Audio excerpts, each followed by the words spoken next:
Hello दोस्तों, UP TGT English की class में आपका स्वागत है। आज हम जॉन कीट्स को कंप्लीट डिस्कस करेंगे, कंप्लीट जीवनी और कंप्लीट उनके सभी वर्क। इससे पहले हम जॉर्ज ऑरवेल को डिस्कस कर चुके हैं। आपको पता ही है कि हम किस प्रकार से हिंदी लैंग्वेज में अपनी भाषा में आपकी भाषा में किस प्रकार से डिस्कस कराते हैं, उस चीज को समझाकर आपको बताते हैं। और इस प्रकार की वीडियो आपको YouTube पर या किसी भी पेड या अनपेड या किसी बुक में आपको इस प्रकार की वीडियो नहीं मिल सकती। इसका कोई एंटीडोट है ही नहीं, ये खुद ही उसका एंटीडोट है। ठीक है, तो यहां पर हम डिस्कस करेंगे उसके जीवन से और उसके अंतिम वर्ग तक। ठीक है, तो हम डिस्कस करते हैं जॉन कीट्स को, जो 1795 से 1821 अर्थात 1795 से 1821 अंग्रेजी साहित्य के रोमांटिक एज के प्रमुख कवि माने जाते हैं। ये रोमांटिक एज के प्रमुख कवि माने जाते हैं। इन्होंने विशेष रूप से ब्यूटी, नेचर, इमेजिनेशन, कल्पना अर्थात लव और आर्ट के रूप में भी माना जाता है। वे रोमांटिक पोएट की दूसरी पीढ़ी के कवि थे। अर्थात प्रथम पीढ़ी कौन थे? प्रथम पीढ़ी के थे भाई आपके विलियम वर्ड्सवर्थ साहब। ठीक है, उनके साथ मुख्य रूप से John, Lord Byron, Percy Baisi शैली अर्थात पीबी शैली, शॉर्ट में बोलते हैं पीबी शैली, जॉन कीट्स, ये तीन ही प्रमुख रोमांटिक कवि थे द्वितीय पीढ़ी के। प्रथम पीढ़ी के तो कहते हैं William Wordsworth. Second generation romantic poet इनको तीनों कहा जाता है।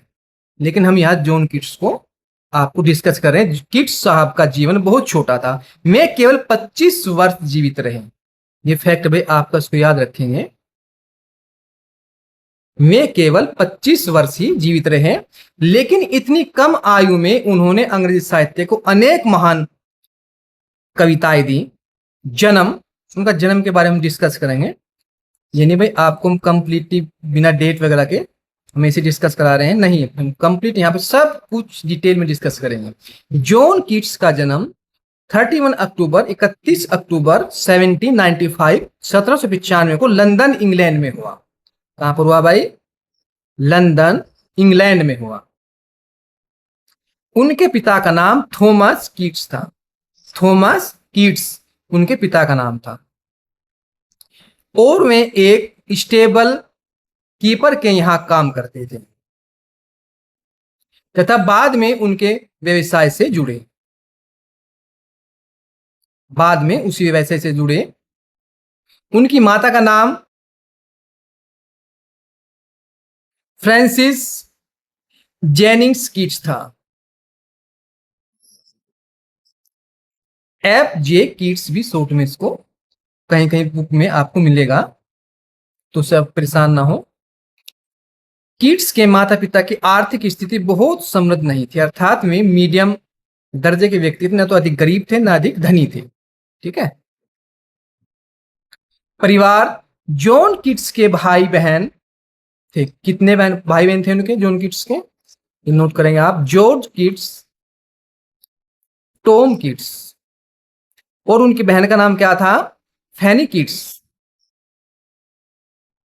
जॉर्ज कीट्स, टॉम कीट्स और फैनी कीट्स, ये बहन थी और ये दो आप उनके भाई थे। ठीक है, तो 3 भाई 1 बहन थी। कीट्स का अपने भाई बहनों से बहुत गहरा संबंध था, विशेषकर अपने छोटे भाई टॉम से। विशेषकर अपने छोटे भाई टॉम से उनकी शिक्षा के बारे में डिस्कस करेंगे। हमने यहाँ पर पॉइंटों में जब इसको हमने उनके जीवन को यहाँ पर रखने की कोशिश की है, तो कोशिश की कि एक भी माइनर से माइनर छोटे से पॉइंट यहाँ पे स्किप ना हो।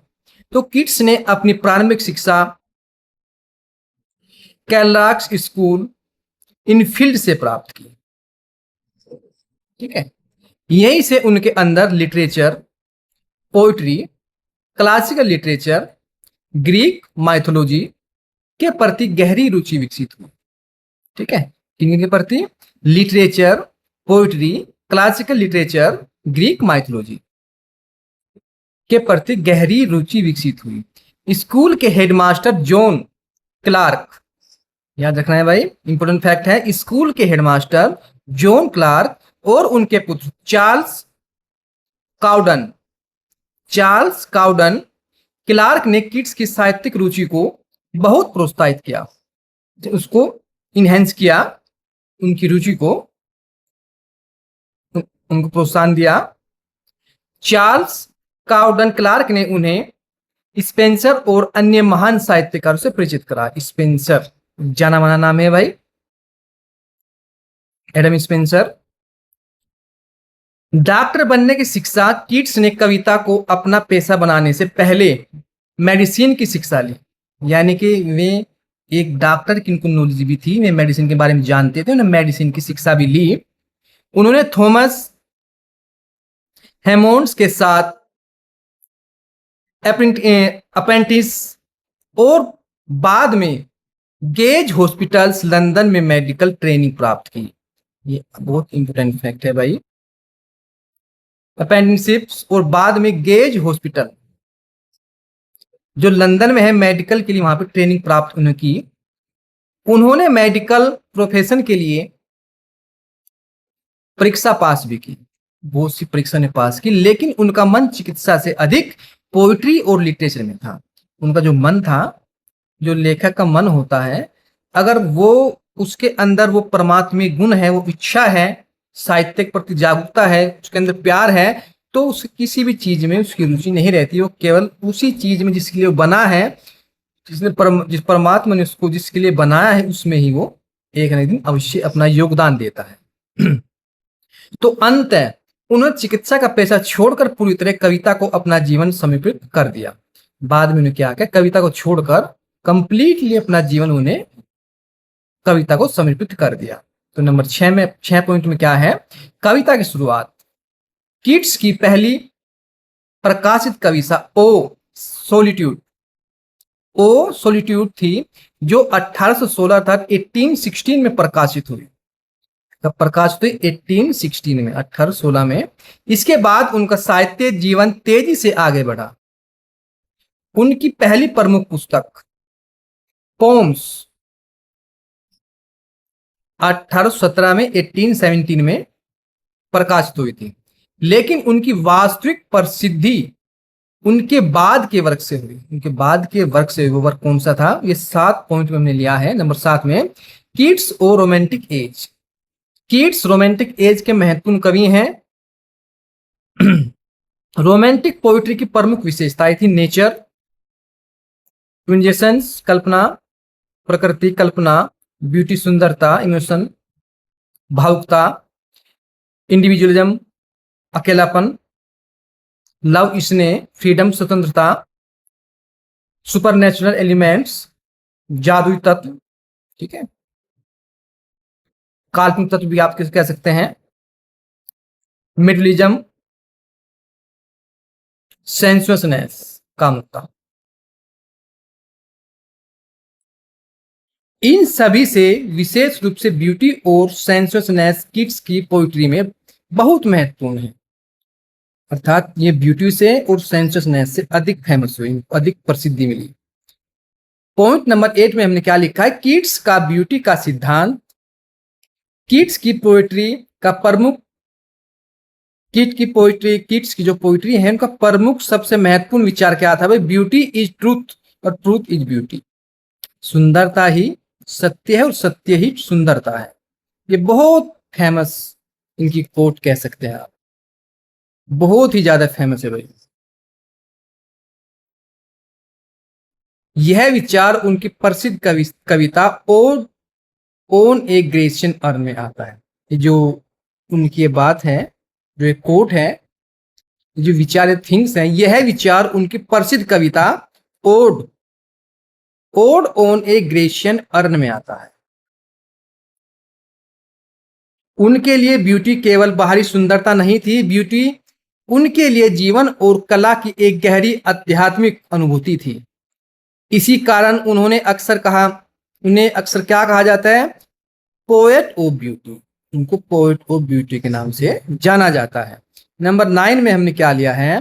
Keats as a poet of beauty. Keats के लिए ब्यूटी ट्रूथ अर्थात सुंदरता ही क्या है? सत्य है, अर्थात सुंदरता में सत्य की अनुभूति होती है।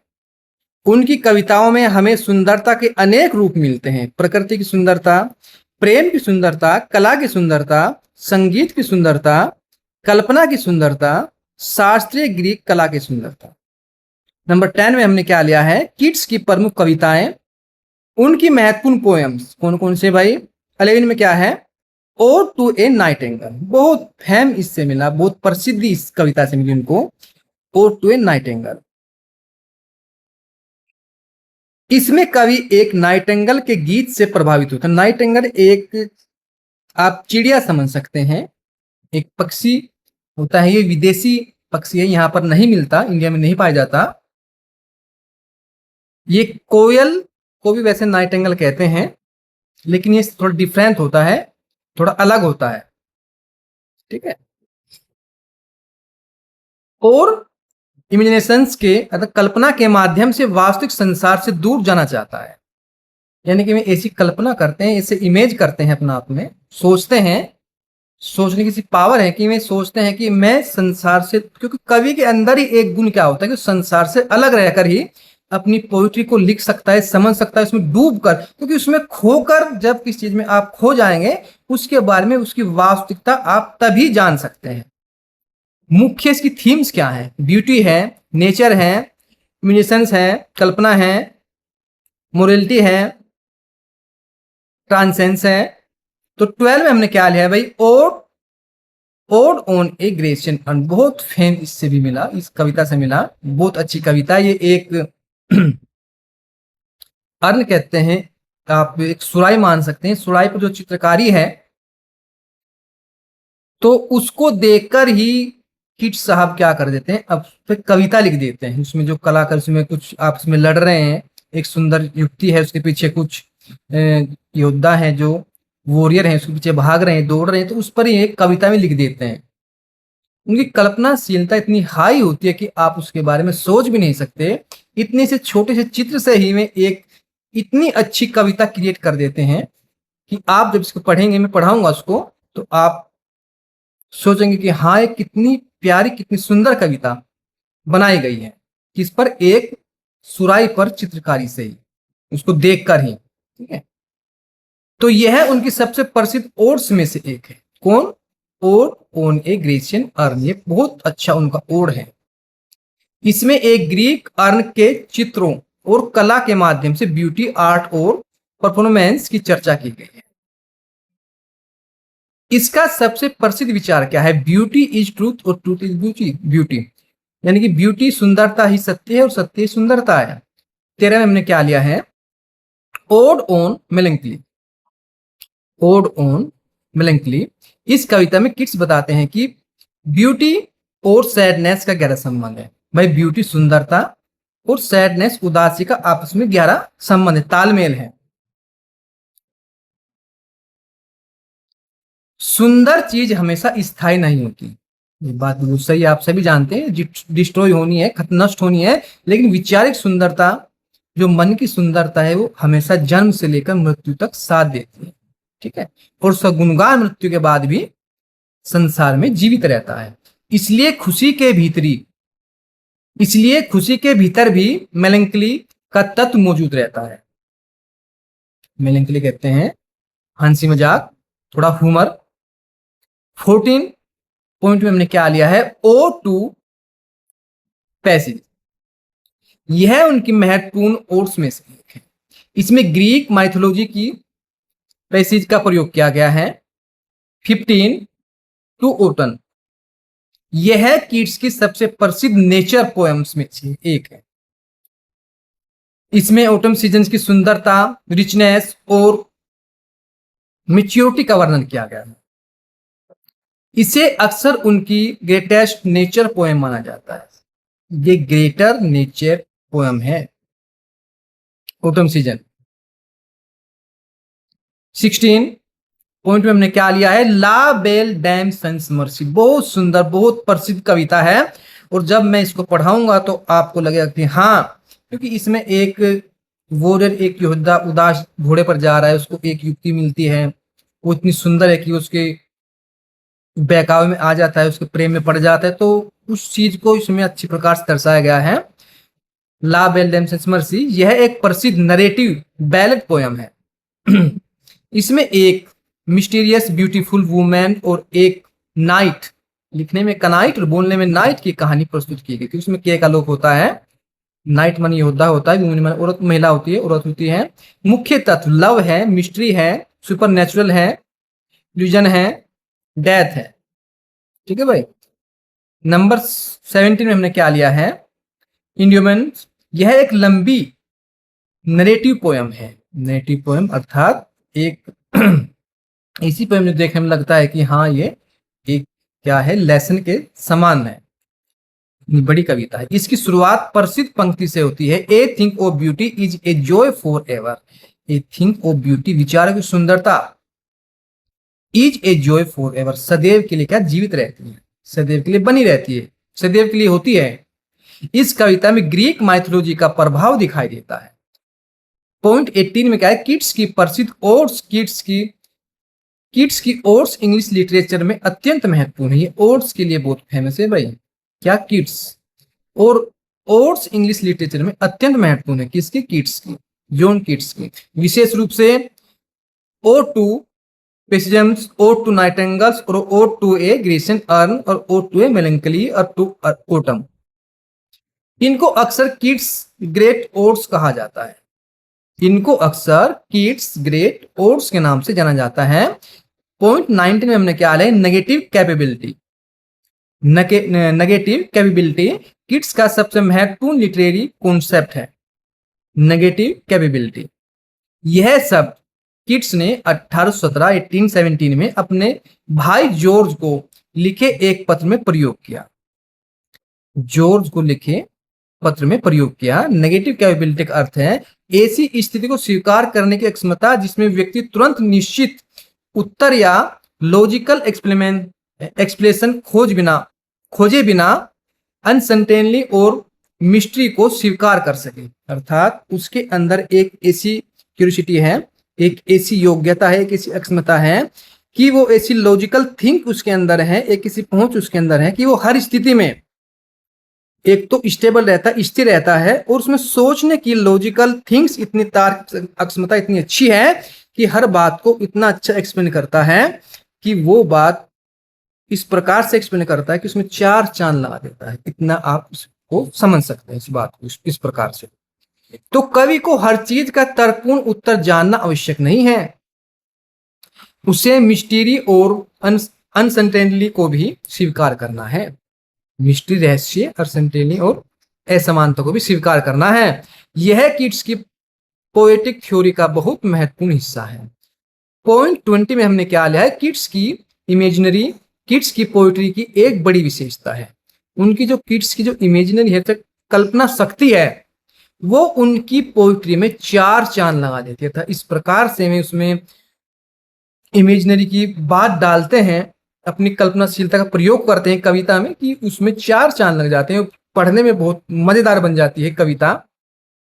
सेंसुअसनेस इमेजिनरी अर्थात ऐसी इमेजिनरी जो हमारी इंद्रियों को प्रभावित करती है, यानी कि एक ऐसी इमेजिनरी, आप सभी जानते हैं सेंसुअसनेस का तो कामुकता होता है, ऐसी इमेजिनरी जिस प्रकार से ला बेल डेम्स मर्सी में क्या है कि एक योद्धा एक वुमेन्स के प्यार में पड़ जाता है, तो उसमें सेंसुअसनेस को जगाने वाली कुछ फीलिंग महसूस होती है, तो उस चीज को भी यहाँ पर अच्छी प्रकार से दर्शाया गया है। उनकी पोइट्री में हमें sight, sound, smell, taste, touch सब कुछ देखने के लिए मिलता है, का सुंदर प्रयोग मिलता है। इसी कारण किट्स को कहा जाता है poet of sensuousness.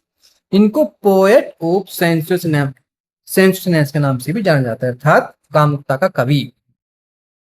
Point number 21, kits और ग्रीक कल्चर। किट्स को ग्रीक माइथोलॉजी और ग्रीक आर्ट से बहुत प्रेम था। उनकी कई पोएम्स में ग्रीक माइथोलॉजी दिखाई देती है। इंडोमेंस, हाइपरन, ओटोपेसम, ode on a Grecian urn, Greek art performance और ब्यूटी ने किट्स को बहुत प्रभावित किया। ठीक है। पॉइंट नंबर 22, किट्स और फनी ब्राउन। किट्स के जीवन में फनी ब्राउन्स का महत्वपूर्ण स्थान। दोनों एक दूसरे के प्रति प्रेम रखते थे। ये कौन है भाई, ये इनकी वाइफ का नाम है फनी ब्राउन।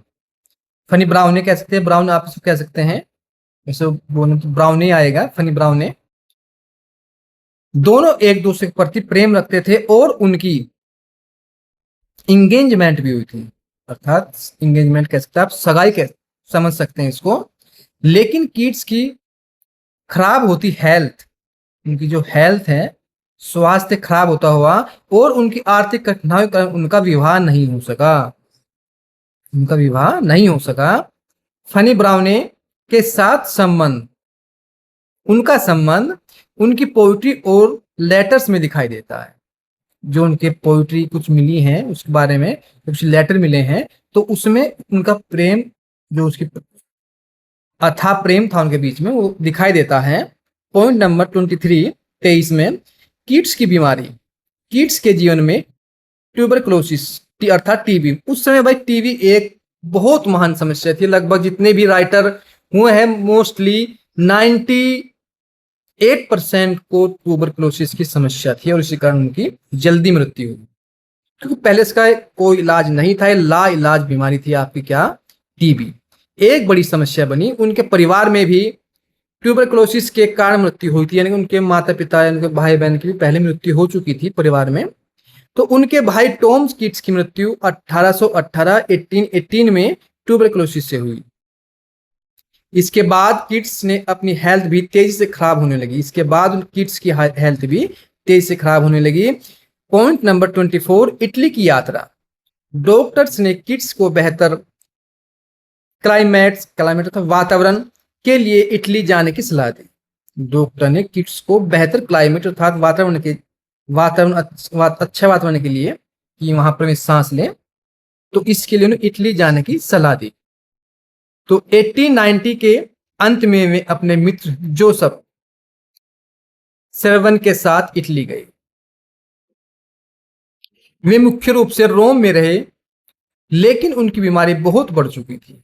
मृत्यु 25 में इनकी मृत्यु है। जॉन किट्स की मृत्यु 23 फरवरी 1821 को रोम इटली में हुई। उनकी मृत्यु कहां हुई भाई, रोम इटली में उनकी मृत्यु हुई। उनकी आयु केवल 25 वर्ष की थी। उन्होंने रोम में प्रोटेस्टेंट कमेंट्री में दफनाया गया। उनको कहां दफनाया गया, प्रोटेस्टेंट कमेंट्री में इनको दफनाया गया। कमेंट्री बोलते उसको सेमेंट्री अधिक ठीक रहे, सेमेंट्री में इनको दफनाया गया, प्रोटेस्टेंट सेमेंट्री में इनको दफनाया गया। उनकी मृत्यु रोमांटिक पोइट्री के लिए बहुत बड़ी अक्षति थी, यानी कि एक ऐसी अक्षति थी, एक ऐसा दुख था। रोमांटिक पोइट्री जो है कुछ समय के लिए थम गई, रुक गई। पॉइंट नंबर 26, किट्स की ग्रेव, उनकी ग्रेव था कब्र, किट्स की कब्र। उनकी इच्छा थी कि उनकी कब्र पर उनका नाम प्रमुख रूप से ना लिखा जाए। उनकी ग्रेव पर प्रसिद्ध शब्द, उनकी जो ग्रेव पर लिखा गया है प्रसिद्ध शब्द क्या है, here lies on whose name was writ in water. अर्थात उनका मानना था कि उनका नाम शायद पानी पर लिखे शब्दों की तरह मिट जाएगा। विडंबना यह है कि उनकी मृत्यु के बाद वे इंग्लिश लिटरेचर के सबसे प्रसिद्ध पोएट में से एक बन गए। 27, अर्थात वे प्रसिद्धि उनको मौत के बाद मिली तो शुरुआत में भी जब वे जीवित थे, लेकिन इतनी नहीं मिली जितनी उनकी मौत के बाद, उनकी मृत्यु के बाद। ये विडंबना थी। 27, किट्स की प्रमुख literary works, poetry, poems 1817, Endymion 1818, Lamia, Isabella, the eve of St, Agnes and other poems 1820, प्रमुख poems, ode to Psyche, ode to nightingale, ode to a Grecian urn, ode on melancholy to autumn, la belle dame sans merci, the एवंस of St, Agnes, Hyperion, Endymion, bright star. Point number 28 में हमने क्या लिया है, kits की poetry की प्रमुख विशेषताएं, मुख्य विशेषताएं। परीक्षा के लिए इससे याद रखें, वो परीक्षा होगी आपकी यूपी टीजीटी इंग्लिश के लिए स्पेशल है भाई, है तो सभी इंग्लिश जितने भी आप जिसमें लिटरेचर आएगी मुख्य रूप से उसमें किड्स दिया गया है, मेंशन है ऑथर के रूप में, तो वहां पर उसके लिए मैं ये इंपोर्टेंट है। लेकिन इसको आप स्पेशली यूपी टीजीटी इंग्लिश के लिए पढ़ रहे हैं तो परीक्षा के लिए क्या महत्वपूर्ण है भाई? किड्स की beauty, sensuousness, imaginary, nature, Greek mythology, love, transience, उनकी प्रमुख मुख्य रूप से जो उनकी पोइट्री की मुख्य विशेषता क्या है? ब्यूटी है, सेंसेशननेस है, नेचर है, इमेजन है, लव है, ग्रीक माइथोलॉजी है, आर्ट है। ठीक है, मोर्टेलिटी है, ट्रांसेंस है, मिस्ट्री है, ये सब कुछ उनकी पोएम में मिलते हैं। तो पॉइंट नंबर 29, किड्स को किन नामों से जाना जाता है? पोएट ऑफ ब्यूटी, क्योंकि उनकी पोइट्री में ब्यूटी का सबसे महत्वपूर्ण विषय है क्या? सुंदरता। और सुंदरता कैसी? विचारों की सुंदर, thing of beauty. Poet of sensuousness, कामुकता, कामुकता कवि, क्योंकि वे इंद्रियों को प्रभावित करने वाली इमेजिनरी का बहुत सुंदर प्रयोग करते हैं। तो पोएट ऑफ ओड्स, ये भी उनका एक टैग है, उनको नाम दिया गया है क्योंकि उनकी ओड्स इंग्लिश लिटरेचर की महानतम ओड्स में गिनी जाती है। पॉइंट नंबर 30, एग्जाम के लिए सबसे महत्वपूर्ण फैक्ट्स क्या है भाई? वह नाम क्या था भाई? एक बार रिमाइंड करा रहे हैं हम। जॉन किट्स सब जानते हैं, जन्म कब हुआ था उनका? 31 अक्टूबर 1795, 1795, जन्म स्थान लंदन इंग्लैंड, मृत्यु कब? 23 फरवरी 1821, 23 फरवरी 1821, मृत्यु रोम इटली में हुई भाई। मृत्यु के समय आयु 25 वर्ष, जो आपको याद रखना है। Literary age, romantic age, romantic generation, second generation, प्रमुख साथी, रोमांटिक पोएट्स, ये आपको ऊपर से याद करने हैं भाई। बायरन, शैली, कीट्स का प्रमुख विषय ब्यूटी। प्रसिद्ध नाम पोएट ऑफ ब्यूटी, दूसरा प्रसिद्ध नाम पोएट ऑफ सेंसेशननेस। एक तो भाई आपका ये होगा तो पहला नाम poet of beauty, poet of sensuousness, ये भी इनको कहते हैं भाई। महत्वपूर्ण सिद्धांत, नेगेटिव कैपेबिलिटी, जिसके लिए जाने जाते हैं भाई बहुत ज्यादा। प्रसिद्ध ode, ode to a nightingale, प्रसिद्ध ode to a Grecian urn, प्रसिद्ध नेचर पोयम टू ऑटम, प्रसिद्ध narrative poem la belle dame sans merci, narrative poem में है भाई ला बेल लेम्सन्स मर्सी। प्रसिद्ध लंबी कविता इंडोमेंस, प्रसिद्ध विचार beauty is truth, truth is beauty. प्रसिद्ध ओपनिंग, किस लाइन से ओपन होता है भाई? A thing of beauty is Joy for ever. प्रिय साहित्य संस्कृति, ग्रीक कल्चर, प्रेमिका, फैनी ब्राउने, बीमारी ट्यूबरकुलोसिस। और सबसे जरूरी याद रखने वाली लाइन क्या है भाई? जॉन किट्स 1795 से 1821 तक is a second generation romantic poet. ये सेकंड जनरेशन रोमांटिक पोएट थे, अर्थात ये द्वितीय पीढ़ी के रोमांटिक कवि थे। प्रथम पीढ़ी कौन थे? William Wordsworth. Famous is the poet of beauty and sensuousness, his major themes were beauty, nature, images, love, art and morality, and his most important poetic concept was negative capability. तो ये हमने भाई थोड़ा सा जल्दी में आपको ये पढ़ाया है। पढ़ाने का अगर इसको हम थोड़ा डीपली इसको पढ़ाएंगे तो बहुत समय लग जाएगा। ठीक है, लगभग 30 मिनट की ही आपकी पहली वीडियो हमने डाली थी जॉर्ज ऑरवेल की, और लगभग 30 मिनट की ये हुई है। तो फिर हम इनके एमसीक्यू भी कराएंगे आपको, और वो एमसीक्यू लगभग 1 घंटे की वीडियो में एक राइटर हो, जैसे आपको जॉन किट्स की 1 घंटे की एमसीक्यू वीडियो होगी और 1 घंटे की आपकी जॉर्ज ऑरवेल की वीडियो होगी एमसीक्यू। तो इसके बाद फिर हम आपको जो राइटर हैं जो पहले से आप पढ़ते आ रहे हैं उन चारों को पढ़ाएंगे, और उसमें थोड़ा सी इस प्रकार डिटेल में तो नहीं पढ़ाएंगे क्योंकि आपको पढ़ते पढ़ते आपको उसको काफी समय हो गया। अगर आपको लगता है तो आप कमेंट्स में बताएं कि उसको भी हम डीपली पढ़ाएंगे क्या थोड़ा, या एमसीक्यू उसका केवल एमसीक्यू ही दें चारों का।